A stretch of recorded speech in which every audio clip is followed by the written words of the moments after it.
Yes, a blessed day to everyone. Let's give a clap over to God. Yes, ang saya ng summer na mainit. Anyway, in June, July, okay naman. Baka talaga. Buti nga sa Philippines, dalawa lang season.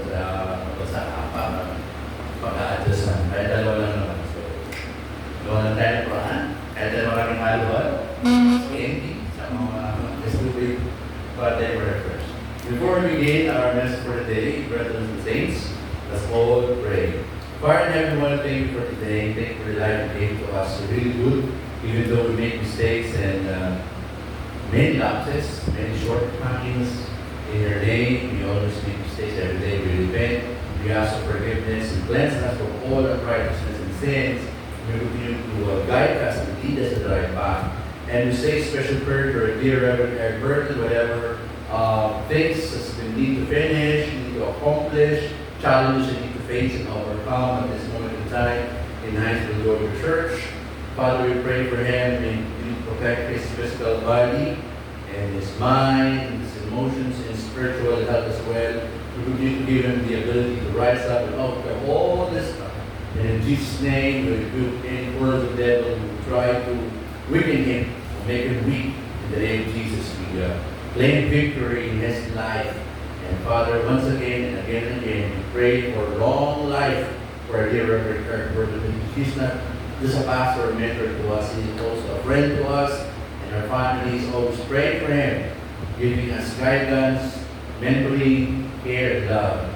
And Father, we ask this in Jesus' name, we claim, and you will answer our prayer for our dear pastor, Reverend Eric Burton. Father, we pray for our families too. All the families be represented, the health, the financial capabilities. We pray for a financial breakthrough for everybody. It's not easy to earn money, but nowadays we pray that you help us to thrive in our finances, that we're able to have a buying power to buy our needs and wants, and also to bless your church, to bless other people at the same time. Father, we trust you, we will obey, and we'll do hard work to have a good economy, to gain more finance and blessings, and help us also to bless your church better and better. Father, we want to thank you for every day. We know you're guiding us, even though we make mistakes.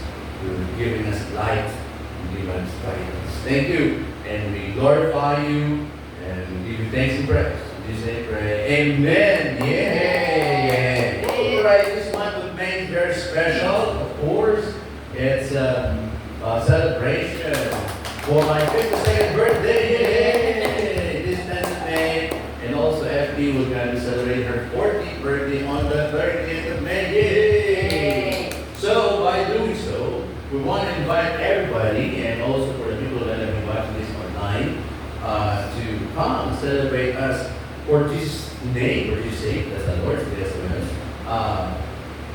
May 3rd, May 31, 2 o'clock. So, ginawa natin ito para yung mga sumasama sa ibang iglesia, sa ibang simbahan, naman, kingdom, ay may pagkakataon silang magsimba o sumbabunan.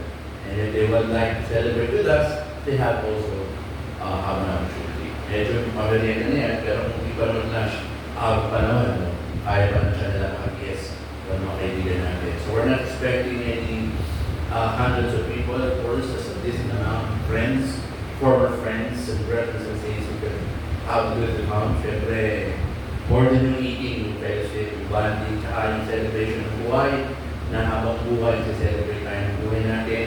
Celebrate small victories, celebrate little things, even though we go big time, we need to celebrate. So, special day for FB, nakakatawa nga, short there, this testimony na lang.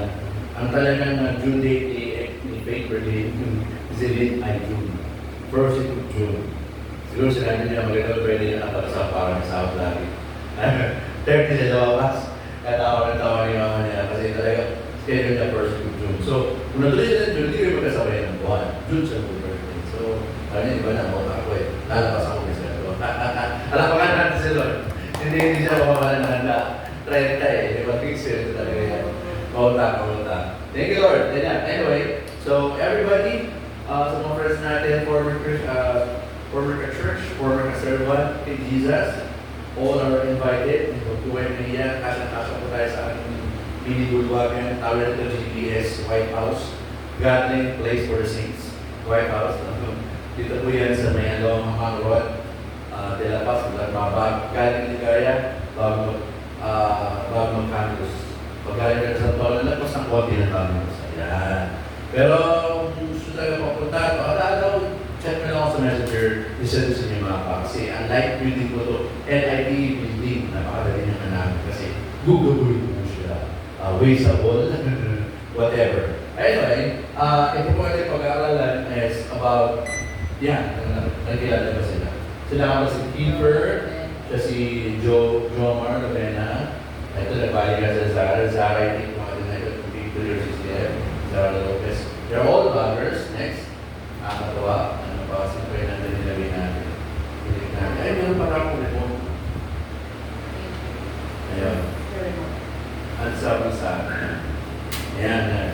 So, there are great vloggers who are, let us see if it will work. Nothing new. The battery. The battery ba pa? Ayan. Paano ba? Dito na lang ito.